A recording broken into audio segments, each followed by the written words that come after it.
اللہ میری زبان پر کلمت الحق جاری فرمائے۔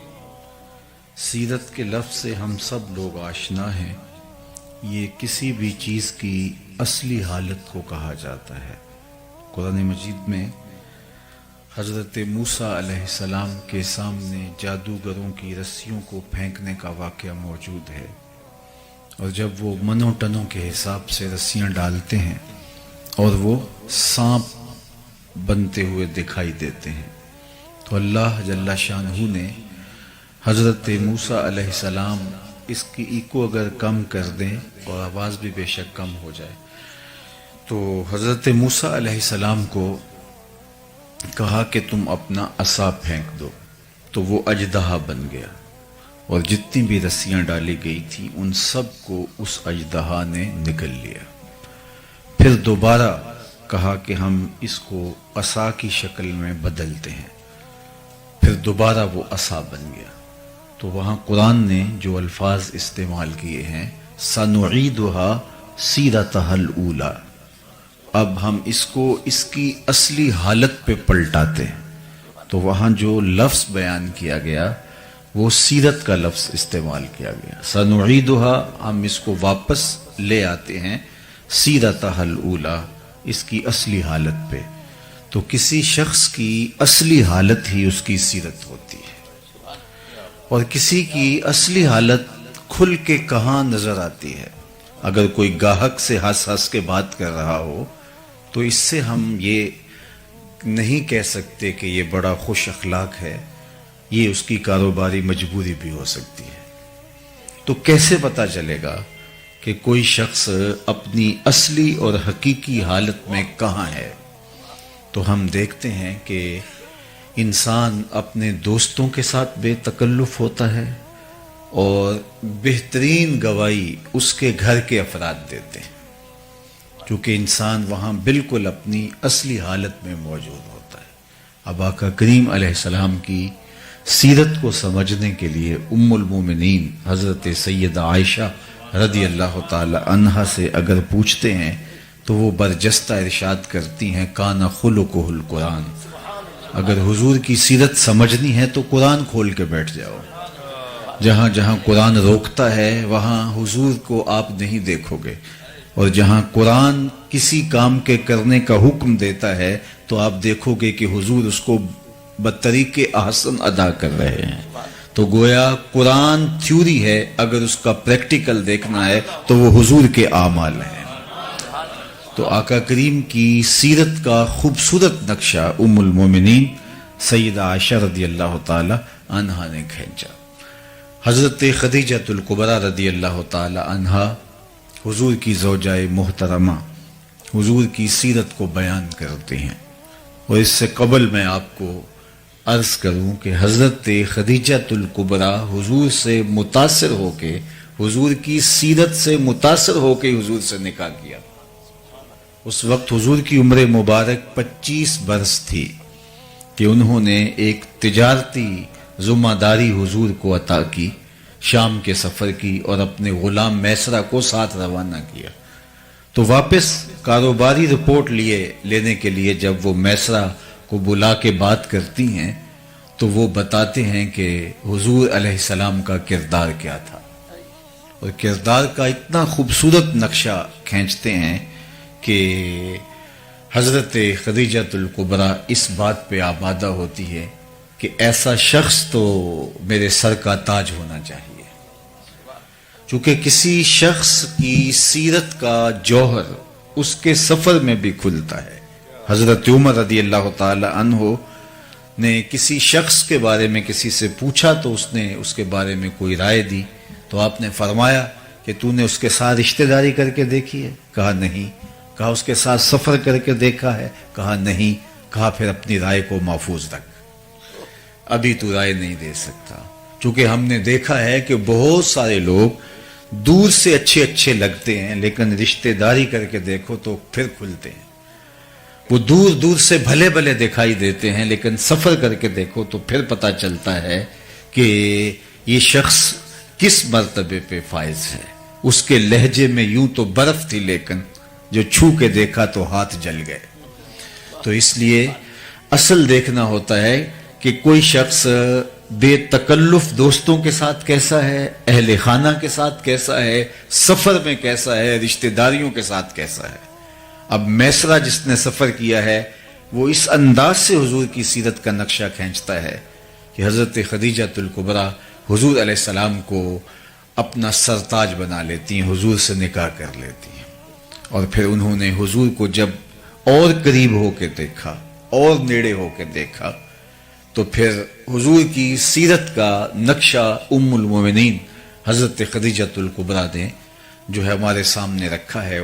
اس آئینے کے اندر ہم آقا کریم علیہ السلام کی سیرت کی ایک جھلک دیکھ سکتے ہیں، اور اس سیرت کو اپنے اوپر ہم کس طرح نافذ کر سکتے ہیں، اور ہم اپنے آپ کو پیش کر کے اس آئینے کے سامنے اپنی صورت بھی دیکھ سکتے ہیں۔ یہی مختصر گفتگو ہے، اور میری گفتگو اپنے اختتام کو پہنچ جائے۔ جب پہلی وحی کا نزول ہوا تو ظاہر ہے اس کے اثرات حضور کے قلب اطہر پہ آئے۔ قرآن تو پہاڑوں پہ نازل ہو تو وہ بھی ریزہ ریزہ ہو جائے، یہ تو حضور کا قلب اطہر تھا جو سہار گیا۔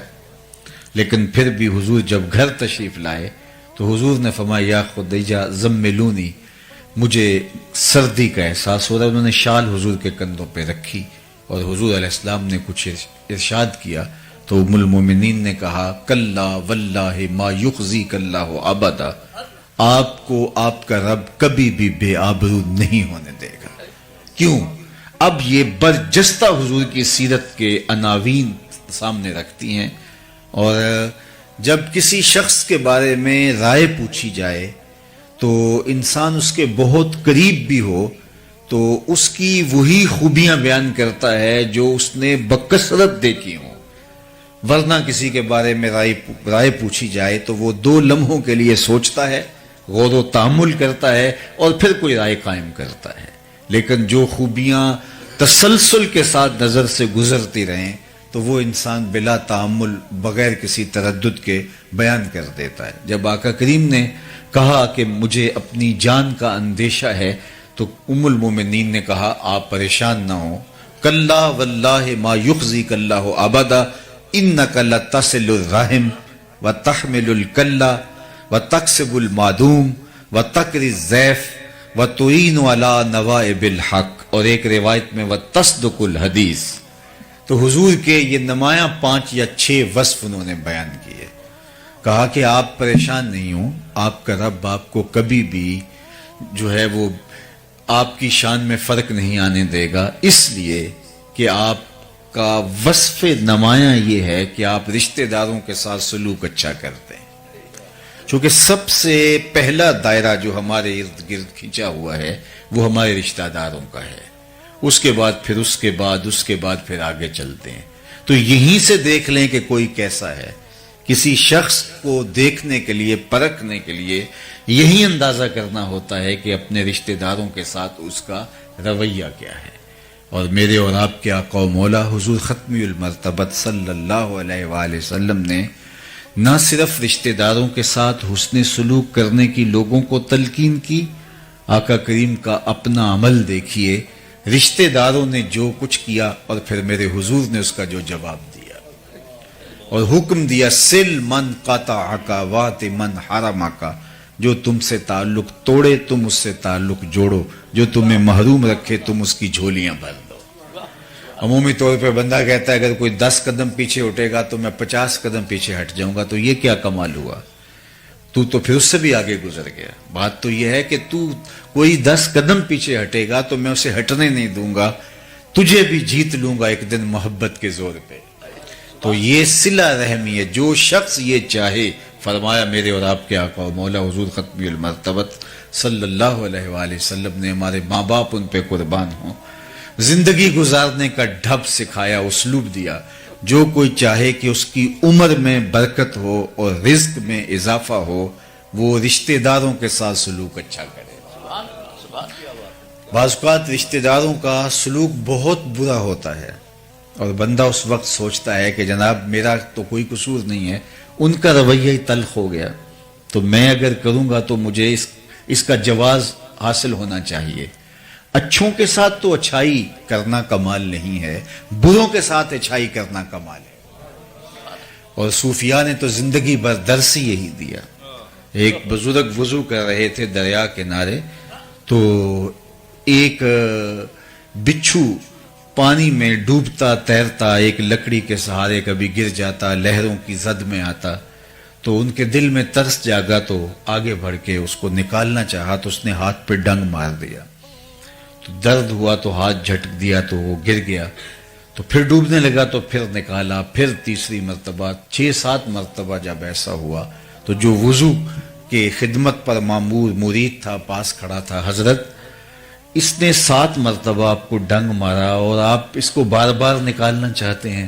تو فرمانے لگے جب وہ اپنی بری عادت نہیں چھوڑتا میں اچھی خصلت کیسے چھوڑ دوں؟ ڈنگ مارنا اس کی فطرت میں لکھا ہے اور اس کو بچانا میری فطرت میں لکھا ہے، تو رشتہ دار کتنا ہی بدترین کیوں نہ ہو اس کے ساتھ اس نے سلوک کر کے مصطفیٰ کی سیرت پہ عمل کیجئے۔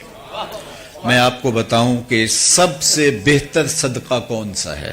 مختلف اعتبارات سے صدقوں کی فضیلت ہے، لیکن ایک اعتبار صدقے کا، افضل ترین صدقے کا ایک اعتبار یہ ہے کہ جو ناراض رشتہ دار کو دیا جائے۔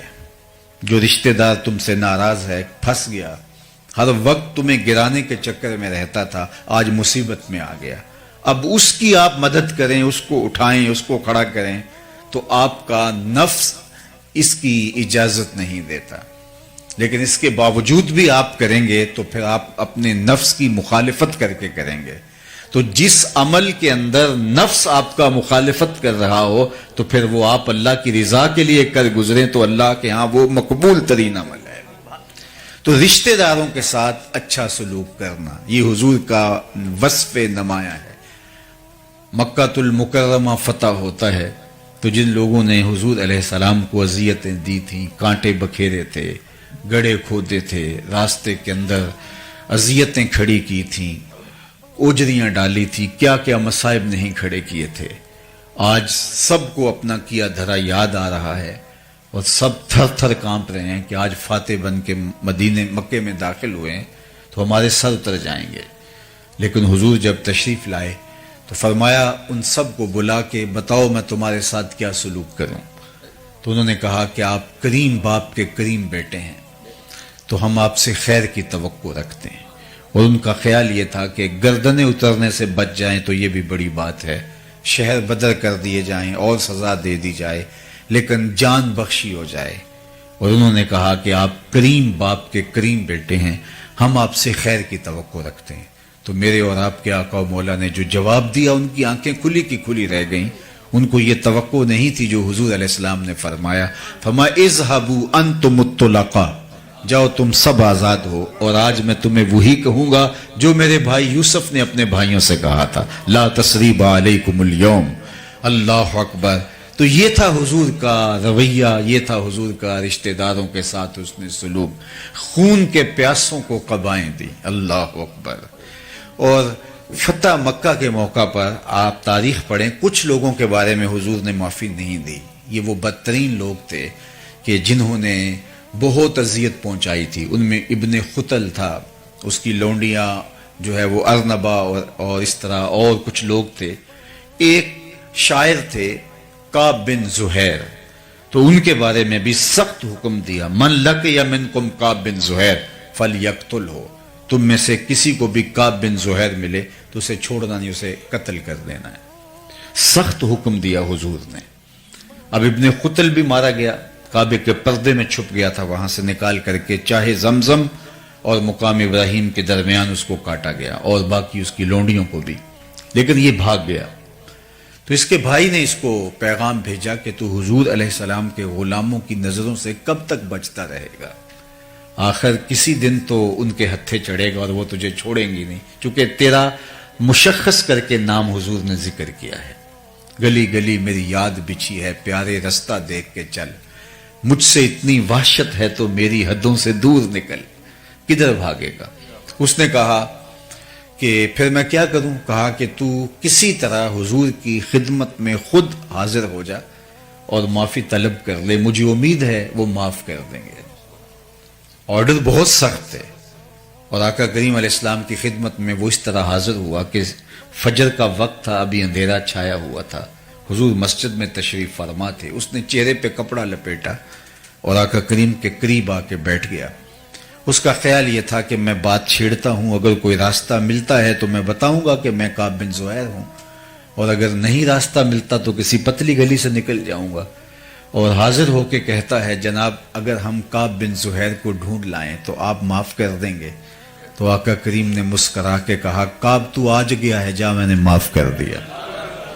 اس کو تو توقع بھی نہیں تھی، تو بولا کہ حضور جس زبان سے آپ کی ہجو کہتا رہا آج اسی زبان سے آپ کی نعت کہنا چاہتا ہوں۔ تو فرمایا ممبر بچھ لینے دو، لوگ بھی جمع ہو گئے، اور کعب بن زہیر نے اپنا مشہور قصیدہ بانت سواد کہا، جسے قصیدہ بردہ بھی کہا جاتا ہے۔ ایک تو امام بوصیری کا قصیدہ بردہ ہے، لیکن اس قصیدے کو بھی قصیدہ بردہ اس لیے کہا جاتا ہے جب انہوں نے قصیدہ مکمل کیا تو حضور نے چادر پیش کی، تو لیکن اس کا مشہور نام قصیدہ بانت سواد ہے۔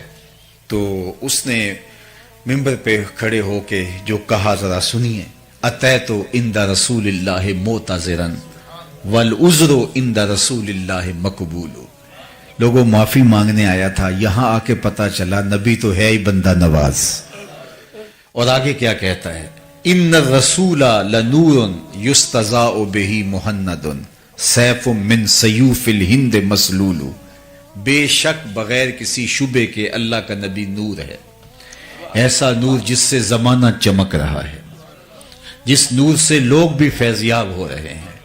ہندوستان کے لوہے کی تنی ہوئی تلوار ہے، صلابت میں سختی میں ہندوستان کا لوہا معروف تھا، تو اس لیے انہوں نے کہا ہندوستان کے لوہے کی تنی ہوئی تلوار ہے۔ تو حضور نے اس شعر میں اصلاح دی، کہا مجھے ہندوستان کے لوہے کی تلوار نہ کہو، مجھے اللہ کی تلوار کہو۔ اللہ اکبر۔ تو جو دشمن تھے، جنہوں نے اذیتیں دیں، تکلیفیں دیں، اللہ کے محبوب علیہ السلام نے ان کے لیے کس قدر دامن رحمت کو شادہ فرمایا، اور رشتہ داروں کے ساتھ جو حضور نے سلوک کیا، جس طرح معافی کا عام اعلان کیا، خون کے پیاسوں کو قبائیں دیں، یہ حضور کا ہی طریق ہے۔ تو میں اور آپ اپنے اندر اتر کے دیکھیں، ہم اس نبی کے ماننے والے چھوٹی چھوٹی بات پر اختلاف کی انا کی دیواریں کھڑی کر لیتے ہیں، اور پھر اپنی نسلوں کو بھی ان دیواروں کے آگے، ان دیواروں کے اطراف میں کھڑا کر کے ہمیشہ کے لیے راستہ بند کر دیتے ہیں۔ جو خون کے پیاسے تھے، جو چراغ حیات بجھا دینا چاہتے تھے، جب نبی علیہ السلام غالب آئے تو حضور نے ان کو بھی معاف کر دیا، اور بغیر کسی شرط کے معاف کر دیا۔ تو پہلا حضور کا وصف جو ام المومنین نے بیان کیا، انک لتصل الرحم، اور دوسرا وصف بیان کیا وتحمل الکل، جس کا کوئی بوجھ اٹھانے والا نہیں، اس کا بوجھ آپ اٹھاتے ہیں۔ اللہ اکبر۔ ضرورت مندوں کے آپ کام آتے ہیں۔ حضور اس وقت بھی لوگوں کے کام آتے تھے جب حضور کی عمر بچپنے کی تھی۔ اللہ اکبر۔ حضور غریب ہو کے بھی غریب پرور تھے، ظاہری غربت، ورنہ تو حضور جیسا امیر کون ہو سکتا ہے۔ یہ وہ اس کہانی کی بات کر رہا ہوں کہ مال کے کونین ہیں، گو پاس کچھ رکھتے نہیں، دو جہاں کی نعمتیں ہیں ان کے خالی ہاتھ میں، یتیم ہو کے یتیم پرور ہیں۔ حضور علیہ الصلوۃ والسلام کے چچا جناب ابو طالب کے پاس لوگ آئے اور کہا کہ جناب بارش نہیں ہو رہی اور آپ اولاد اسماعیل سے ہیں، تو اللہ کی بارگاہ میں بارش کی دعا کیجئے۔ تو انہوں نے کہا آپ صحن حرم میں پہنچو، میں بھی آتا ہوں، اور اللہ کی بارگاہ میں ہم سب مل کے عرض کرتے ہیں۔ تو لوگ صحن حرم میں جمع ہوئے۔ حضور علیہ السلام کی عمر پاک اس وقت تھی 8 سال یا 9 سال، تو آقا کریم کو ساتھ لیا اور کعبۃ اللہ کی دیوار کے ساتھ آقا کریم کو یوں کھڑا کیا کہ حضور کی پشت کعبے کی دیوار سے مس ہو رہی تھی، کعبے کی دیوار سے چھو رہی تھی، اور رخ لوگوں کی طرف تھا۔ تو حضور کے چچا نے ہاتھ پھیلا کے کہا مالک اس گوری رنگت والے کے صدقے بارش ڈال دے۔ تو کہتے ہیں لوگ گھروں میں بھیگ کے گئے۔ پھر وقت گزرتا گیا، اعلان نبوت جب ہوا تو کفار نے حضور کے خاندان کو شعب ابی طالب میں محصور کر دیا. 3 سال تک محصوری کا زمانہ کاٹا. کھانا نہیں جانے دیتے تھے، پانی نہیں پینے کی ضروریات باہم نہیں پہنچنے دیتے تھے. معاہدہ لٹکایا تھا چمڑے کے اوپر لکھ کر کعبۃ اللہ کی دیوار کے ساتھ. تو کوئی غلہ بھی بیچنے آتا باہر سے، راستے میں خرید لیتے، ان تک غلہ بھی نہ پہنچنے دیتے. اہل حق کے لیے یہ مشکلیں شروع سے ہیں. اللہ اکبر. اسلام کی تاریخ یہاں سے شروع ہوتی ہے. تو اس وقت حضور کے چچا نے حضور کی شان میں ایک قصیدہ لکھا جس میں قریش کو خاص طور پہ مخاطب ہو کر کے ماضی کی اس کہانی کو یاد دلایا. جب بارش نہیں ہو رہی تھی اور لوگ حضور کے چچا کے پاس آئے تھے تو کہا کہ وہ وقت بھول گئے ہو جب اس پیارے کے چہرے کو دیکھ کے بادل امٹ کے آئے تھے. وَعَبْيَدْ يُسْتَسْقَى الْغَمَامُ بِوَجْهِهِ سِمَالُ الْيَتَامَى عِصْمَةٌ لِلْأَرَامِلِ. کہا یہ میرا وہی گوری رنگت والا بھتیجا ہے جس کو دیکھ کے بادل امٹ کے آتے ہیں، اور یہ یتیموں کا سہارا ہے اور بیواؤں کا آسرا ہے. تو یہ حضور کا وصف ہے کہ جس کا کوئی بوجھ اٹھانے والا نہیں، حضور اس کا بوجھ اٹھایا کرتے تھے. وَتَقْسِبُ الْمَعْدُومِ. حضور کا وصف بیان کیا گیا جس کا کوئی کمائی کرنے والا نہیں ہے، حضور اس کے لیے کمائی کرتے ہیں. اپنے لیے جینا یہ کون سا کمال ہے؟ یہ بات ذہن میں رکھیے کہ رزق کمانا 3 نیات کے استحضار کے ساتھ عین دین ہے. اگر وہ رزق حلال ہو، اور اگر وہ رزق حلال نہیں ہے تو نیات جتنی بھی اچھی ہوں پھر بھی بربادی ہے. یا جو ہے وہ رزق حلال ہے لیکن نیات اور ہیں جن کو شریعت نے پسند نہیں کیا تو پھر بھی سراسر بربادی ہے. ہم اس دنیا کے اوپر اللہ کی معرفت حاصل کرنے کے لیے آئے. ہمارا مقصد تخلیق اللہ کو پہچاننا ہے، اور اگر ہم یہ نہیں کر پاتے، من کانا فی ہذہ اعمی فہو فی الآخرۃ اعمی واضل سبیلا. جو اس دنیا میں اندھا رہا کل قیامت کے دن بھی نابینا اٹھایا جائے گا. اس سے ان آنکھوں کی بے نوری مراد نہیں ہے، دل کی بے نوری مراد ہے. اسی لیے اقبال نے کہا تھا دل بینا بکر طلب خدا سے، کہ آنکھ کا نور دل کا نور نہیں. آنکھ کا نور اور ہے، دل کا نور اور ہے. ہم تو ایک مشق کر رہے ہیں کولو کے بیل کی طرح. صبح اٹھے کام پہ چلے گئے، شام آئے، سویر سے شام وظیفہ حیات یہی ہے. اکبر الہ آبادی نے اپنے زمانے میں کیا خوب کہا تھا، کیا بتائیں احباب کیا کار نمایاں کر گئے، بی اے کیا، نوکر ہوئے، پینشن ملی اور مر گئے. زندگی یہ نہیں ہے. زندگی ایک مقصد کے ساتھ جڑی ہوئی ہے. ہم یوں ہی آئے نہیں ہیں. اگر رزق کمانا ہی مقصد حیات ہے تو یہ تو چیونٹی بھی کماتی ہے. صبح اپنی بل سے نکلتی ہے، کسی کو ضرر نہیں دیتی، رزق اکٹھا کرتی ہے، برسات کے لیے جمع بھی کرتی ہے، بچوں کا پیٹ بھی بھرتی ہے، اپنی ضرورت بھی پوری کرتی ہے. پھر کیا فرق ہوا ایک چیونٹی میں اور ایک انسان میں؟ پرندے کتنا خوبصورت گھونسلہ بنا لیتے ہیں. اگر یہی وظیفہ ہمارا ہے تو کیا فرق پڑتا ہے ہم اور ان کے درمیان؟ ہم اشرف کاہے کو ہیں، ہم افضل کاہے کو ہیں. ہمارے سر پہ کرامت کا تاج کیوں رکھا گیا ہے؟ اگر وہی وظائف ہیں جو جانوروں کے ہیں، جو حشرات الارض کے ہیں، چوپایوں کے ہیں، وہی ہمارے وظائف ہیں، تو پھر کیا فرق پڑتا ہے؟ ہم اشرف المخلوقات کیسے ہو گئے؟ تو ہمارا کوئی اور وظیفہ ہے جسے ہم پہچاننا چاہیے. ہم اپنے لیے نہیں اوروں کے لیے جیتے ہیں. تو 3 نیات کے ساتھ رزق کمانا عین دین ہے. سب سے پہلی نیت جو ہمیں مستحضر ہونی چاہیے، اپنے آپ کو سوال کی ذلت سے بچانے کے لیے رزق کمایا جاتا ہے، تاکہ میری ضرورت ظاہر ہے میرے ساتھ جڑی ہے. اگر کماؤں گا نہیں تو کسی کے آگے ہاتھ پھیلاؤں گا. تو اس لیے رزق کمایا جاتا ہے، تجارت کی جاتی ہے، مزدوری کی جاتی ہے، کاشتکاری کی جاتی ہے، ملازمت کی جاتی ہے، یا کوئی اور کام کیا جاتا ہے تاکہ میں سوال کی ذلت سے بچ سکوں. دوسرا مقصد اپنے زیر کفالت لوگوں کی ضرورت کی تکمیل ہے. جو میرے زیر کفالت ہیں، بچے ہیں، بیوی ہے، والدین ہیں بوڑھے، اور اگر بہن بھائی ذمے ہیں تو ان کی ضرورت کی تکمیل کے لیے رزق کمایا جاتا ہے، چونکہ وہ ہمارے ذمہ فریضہ عائد ہوتا ہے. یہ دوسرا مقصد ہے. تیسرا مقصد رزق کمانے کا یہ ہے اللہ مجھے اور میرے زیر کفالت لوگوں کی ضرورت سے زیادہ دے دے تو میں معاشرے کے ان لوگوں کی ضرورت پوری کروں گا جو کسی وجہ سے اپنی ضروریات کی تکمیل نہیں کر پاتے. کثیر العیال ہیں، اپاہج ہیں، کمزور ہیں، اور کوئی اور ان کو عذر لاحق ہے جس کی وجہ سے وہ اپنی ضرورت پوری نہیں کر سکتے. کہتے ہیں ان 800 احادیث کا میں نے ایک اور خلاصہ تیار کیا تو میرے پاس رہ گئی 4 حدیث. اللہ اکبر. یہ حضور کا نمایاں وصف ام المومنین حضرت خدیجہ الکبریٰ نے بیان کیا. جب نکاح ہوتا ہے حضرت خدیجہ کے پاس تو بہت سارا مال وہ حضور کی خدمت میں ڈھیر کر دیتی ہیں کہ حضور اب یہ میرا نہیں رہا آپ کا ہے. اور آقا کریم اس میں سے 1 درہم بھی نہیں رکھتے, سب غریبوں میں بانٹ دیتے ہیں. اللہ اکبر. چوتھا وصف حضور کا بیان فرمایا کہ بتکر الضیف, آپ مہمان نوازی کرتے ہیں, اعلیٰ درجے کے مہمان نواز ہیں. اللہ اکبر. مہمان اپنی قسمت کا رزق ساتھ لے کے آتا ہے اور برکت چھوڑ کے جاتا ہے.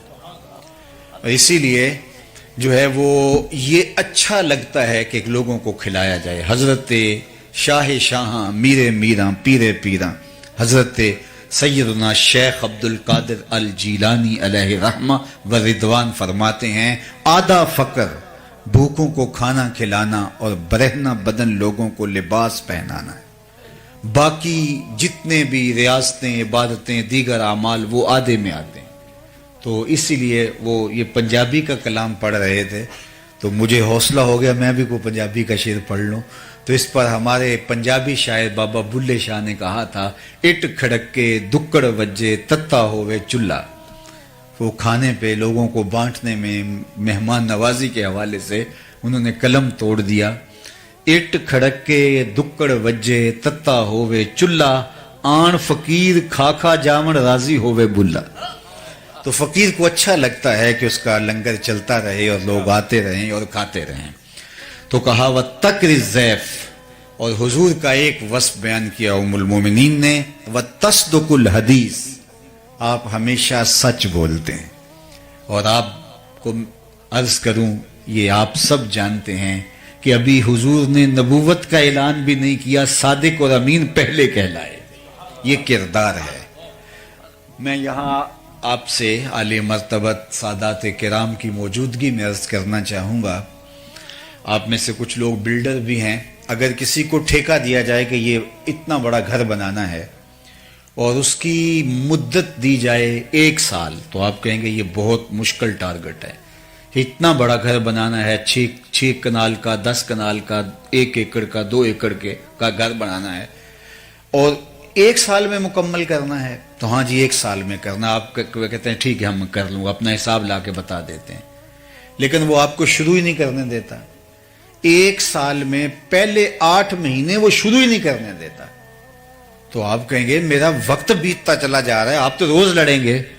اب حضور کی ذمہ داری کیا ہے؟ هو الذی ارسل رسولہ بالہدی ودین الحق لیظہرہ علی الدین کلہ, پوری دنیا پر اسلام کو غالب کرنا یہ حضور کا کام تھا. حضور کی ذمہ داری لگائی رب نے, اور اس کے لیے ٹائم پیریڈ کیا ہے 63 برس کل زندگی ظاہری حیات, لیکن 40 سال تک کام ہی نہیں شروع کرنے دیا گیا.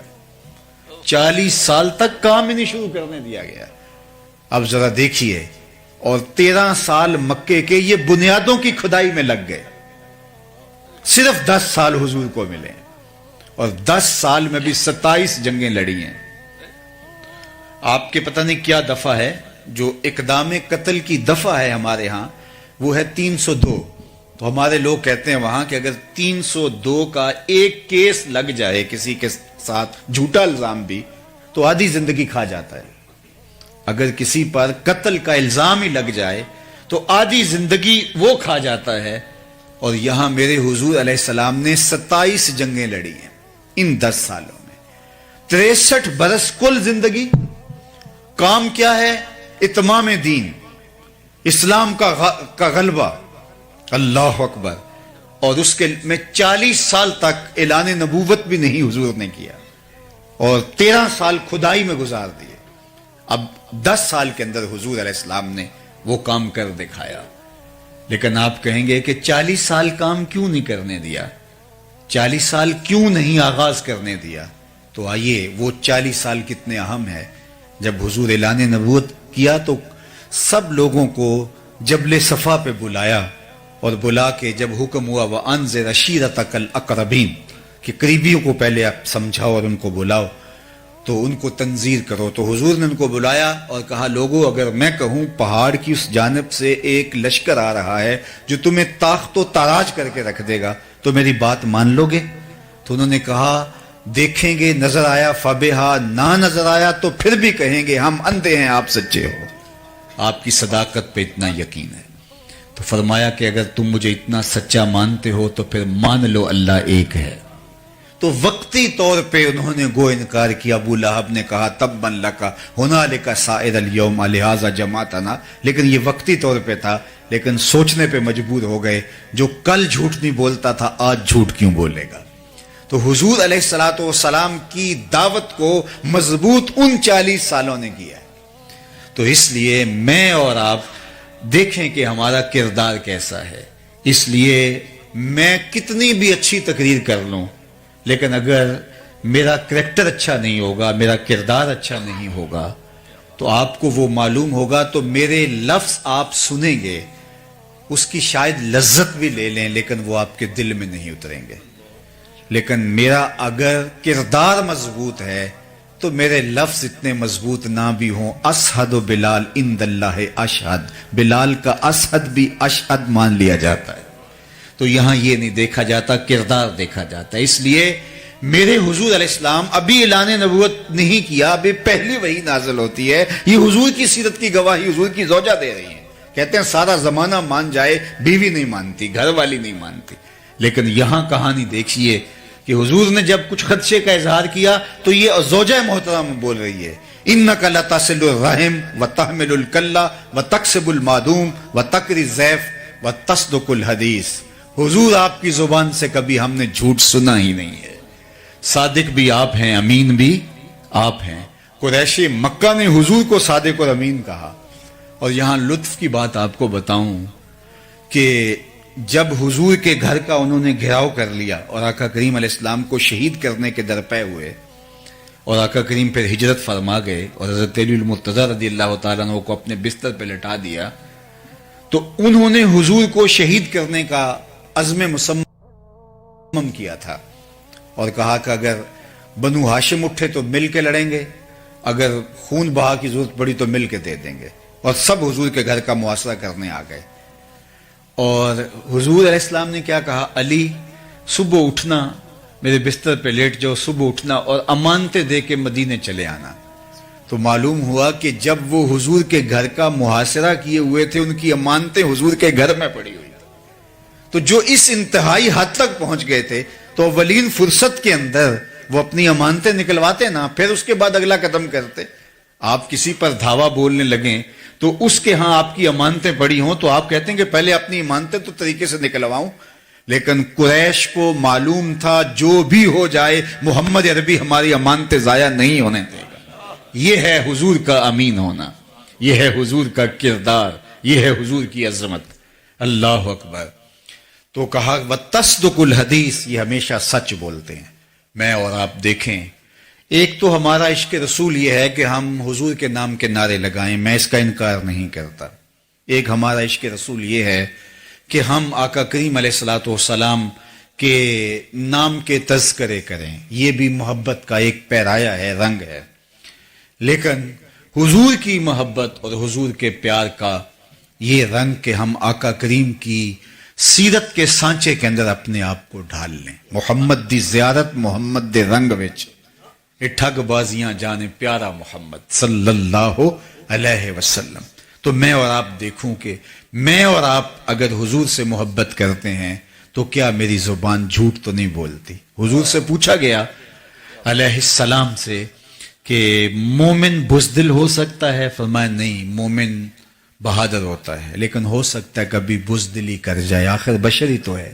پھر پوچھا گیا مومن بخیل ہو سکتا ہے؟ کہا نہیں، سخی ہوتا ہے، لیکن ہو سکتا ہے کبھی بخل بھی کر جائے، آخر بشری تو ہے۔ بلکہ ایک روایت میں آتا ہے جو اولاد ہے مجبنہ بھی ہے مبخلہ بھی ہے، یعنی کوئی شخص جب صاحب اولاد نہیں ہوتا تو بڑا بہادر ہوتا ہے، مشکل میں چھلانگ لگا دیتا ہے اور شاہ خرچ بھی ہوتا ہے، لیکن اولاد کے بعد تھوڑا تھوڑا بخیل ہو جاتا ہے اور تھوڑا تھوڑا بزدل ہو جاتا ہے۔ تو کہا یہ مبخلہ بھی ہے مجبنہ بھی ہے، تھوڑی بخیل بھی بنا دیتی ہے، تھوڑا سا بزدل بھی بنا دیتی ہے۔ کہا مومن بخیل ہو سکتا ہے؟ کہا نہیں، مومن جو ہے وہ بہادر ہو سخی ہوتا ہے، لیکن ہو سکتا ہے کبھی بخل بھی کر جائے۔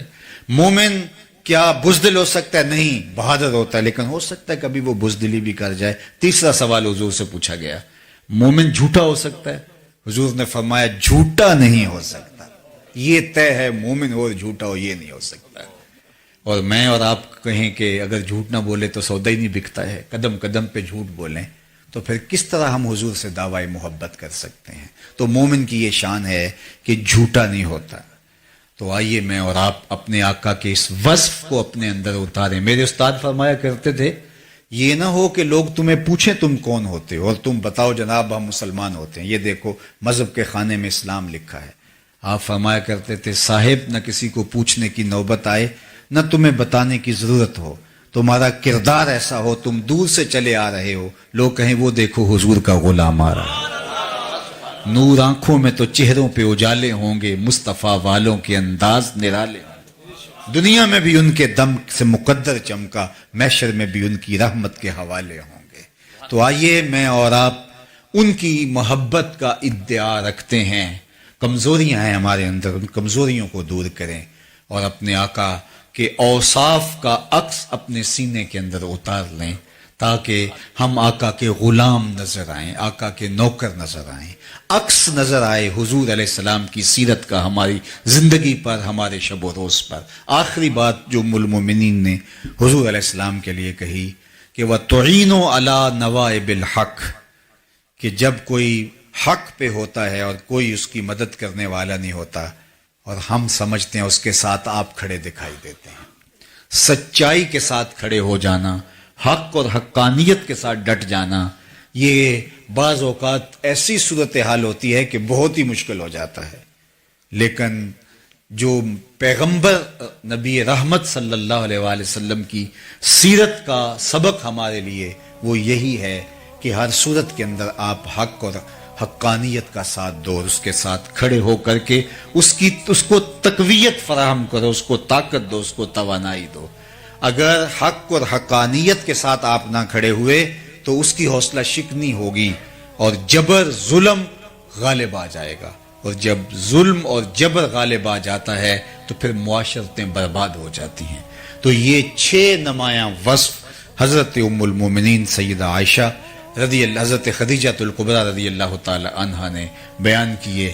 اس آئینے کے اندر ہم اپنے آپ کو دیکھنے کی کوشش کریں کہ اس آئینے میں ہمارا چہرہ کیسے دکھائی دے رہا ہے، واضح دکھائی دے رہا ہے، شفاف لگ رہا ہے، یا دھندلا دکھائی دے رہا ہے، یا ایسا ہے کہ ہمیں اس آئینے میں اپنا آپ دکھائی ہی نہیں دے رہا، ہم اور ہیں آئینے پیمبر اور ہے، جو اقبال نے کہا تھا دل مسلمان ہے تیرا نہ میرا، تو بھی نمازی میں بھی نمازی۔ اس آئینے میں ہمیں اپنا آپ نظر ہی نہیں آ رہا، عکس ہی نظر نہیں آ رہا، ہمارے طرز طور طریقے، انداز حیات اور زندگی کے تہور ہی کچھ اور ہیں اور ہمارے آقا کی سیرت کچھ اور ہے۔ اگر دھندلی تصویر اپنی نظر آتی ہے تو اس کو واضح کرنے کی کوشش کریں۔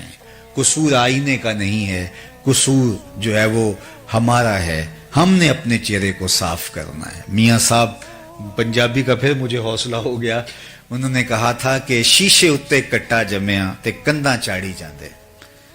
شیشے اتے کٹا جمیا یعنی جو آئینہ ہوتا ہے اس کے اوپر گرد کو ڈال دے تو پھر وہ دیواروں کو صاف کر رہا ہوتا ہے۔ شیشے اتے کٹا جمیا، یہ انسان کی اپنی کیفیت ہے۔ شیشے اتے کٹا جمیا کنداں چاڑی جاندے، جلداں نوں اے سانپ کے رکھ دے ورکے پھاڑی جاندے۔ یعنی جلد کو بڑا سنوار کے رکھا ہے، پیکنگ پہ زور ہے لیکن جو اندر ہے اس پہ زور نہیں ہے۔ تو اس لیے میں اور آپ دیکھیں کہ ہمارا اندر آقا کریم کے بتائے ہوئے طریق کی مطابقت میں ہے تو مبارک، نہیں تو آپ کو اور مجھے مل بیٹھ کے سوچنا چاہیے، یہاں سے اٹھ کے جا کے سوچیں، کل سوچیں، سوچتے رہیں کہ ہمارے آقا کی سیرت کے یہ نمایاں خد و خال ہیں، اور اس آئینے میں ہم اپنے آپ کو دیکھتے ہیں تو کیا ہماری تصویر ابھر کے کوئی سامنے آتی ہے؟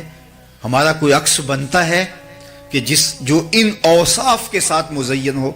اگر بنتا ہے تو مجھے آپ کو مبارک ہو، اور اگر نہیں بنتا تو ان عالی مرتبت ہستیوں کی دعا سے ہم اللہ کی بارگاہ میں عرض کرتے ہیں کہ اللہ ہمیں اپنے آقا و مولا حضور ختم المرتبت کی سیرت کا عکس نصیب فرما دے، جو ہمیں دیکھے اسے مصطفیٰ جان رحمت یاد آئے ہیں۔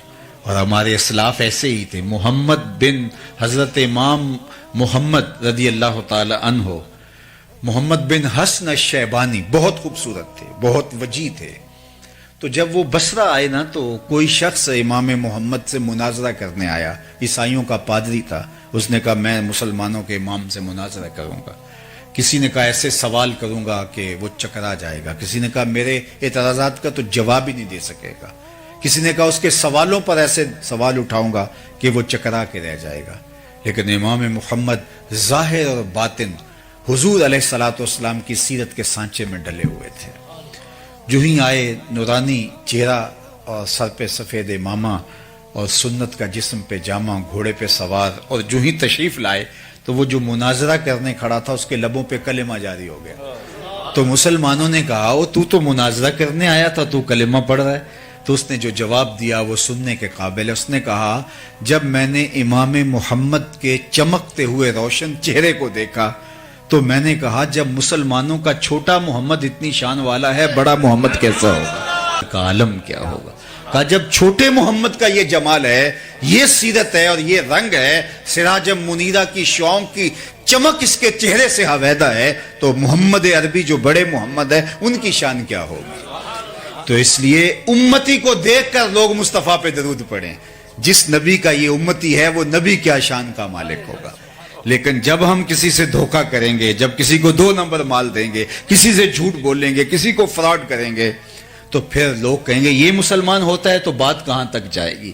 اس لیے ہمیں ان کی سیرت کے سانچے میں اپنے آپ کو ڈھال کر کے اس نقشے کے اندر اپنے آپ کو لانا ہوگا کہ دور سے پہچانے جائیں کہ ہم محمدی ہوتے ہیں، ہم حضور کے غلام ہوتے ہیں، ہم حضور علیہ الصلوۃ والسلام کے نوکر ہوتے ہیں۔ چوں بنا میں مصطفیٰ خانم درود، از خجالت آب می گردد وجود، عشق می گوید کے محکوم غیر، سینائے تو از بتا مانند دیر، تا نداری از محمد رنگ و بو، بر زبان خود میالہ نام ہو۔ اقبال کہتے ہیں اگر تو وہ عادتیں اختیار نہیں کر سکتا تو اپنی زبان سے ان کے نام کو میلا نہ کرنا۔